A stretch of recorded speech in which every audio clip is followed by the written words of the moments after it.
I want to show you one of my family favourite dishes that's perfect for this Circulon pan. The dish is a beautiful roasted rib of beef with a green peppercorn sauce. So, as always, get the pan on the stove and get the heat into it. You normally go and buy your steak, a ribeye, the fillet, or the sirloin individually. They go into the pan, you sear them very quickly. Absolutely perfect. But what I want is a fantastic caramelisation, so I buy a double steak with the bone on. And it has longer in the pan, and you get that lovely caramelisation, that umami flavour that you're looking for. And this pan delivers that for you. Because of the rings in the pan and the heat that they generate, they give you that lovely charring that you're looking for, especially when you're cooking your beef. So, to get started, we just want a touch of oil, not too much. Use a good veg oil. You need an oil that can go to a really good high temperature. So, you don't need too much. Swirl it around your pan. Put your hand over the top, you can feel the heat coming off the pan. What you're looking for is what we call caramelization. And in food, especially in protein, you've got that the natural sugars, the sweetness of the meat, the flavour that you're looking for. And that is a reaction of the meat juices coming out and the meat starting to change its colour. So first of all, I'm just going to give a twist of pepper on the side that I'm going to put down into the pan. And a good pinch of salt. Be generous with the salt, because this is a thick steak, you won't over season it. And that goes face down into the pan.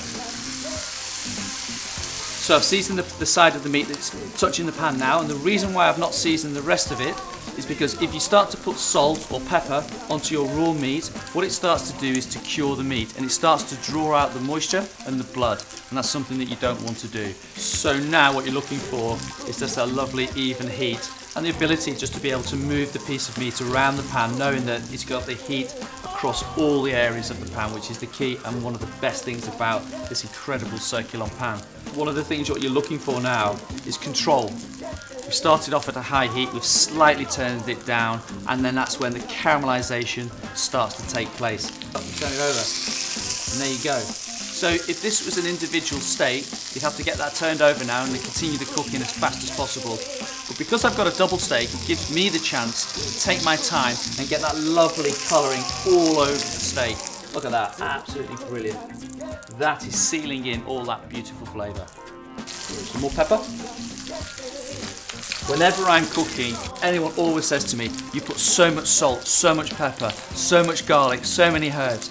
It is just all flavour. The key is to be brave, to be bold with your cooking. That's beautifully seasoned with pepper, plenty of salt, and then we turn it over. Look at that.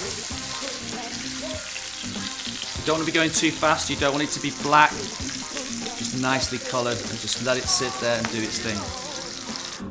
So just check the other side. Without an even distribution of heat, you wouldn't get that even colour. That's the brilliance of the Circulon pan. Seal off the ends, you just hold it at the bone. Some salt on the top, a little bit of pepper,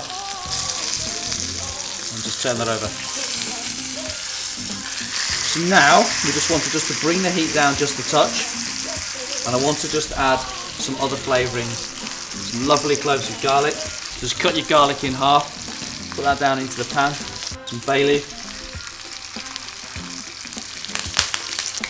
some rosemary, some thyme,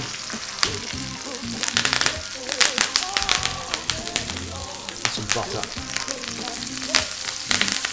Now you'll start to see the magic happen. And to tell that you've got your pan at the right temperature, the butter will just start to foam gently, as you can see. It'll start to bring out all of the flavours of the garlic, the thyme and the rosemary. And just by gently shaking the pan, you're just adding a little bit of air into the butter, and that'll start to change colour, that lovely nut brown flavour that comes out of brown butter. And then we can start to baste our beef.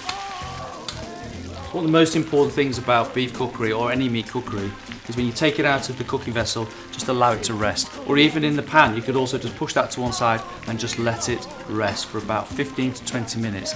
The reason being is that you've put a lot of heat and energy into that piece of meat. It's tensed up a little bit. What you want to do in the resting is just allow it to relax, just to sort of enjoy a bit of calmness. It'll taste amazing.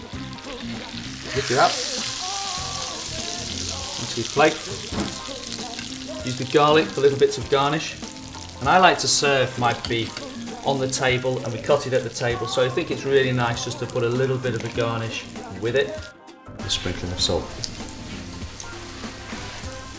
Just a pepper. There we have it, my rib of beef cooked to perfection in this Circulon pan.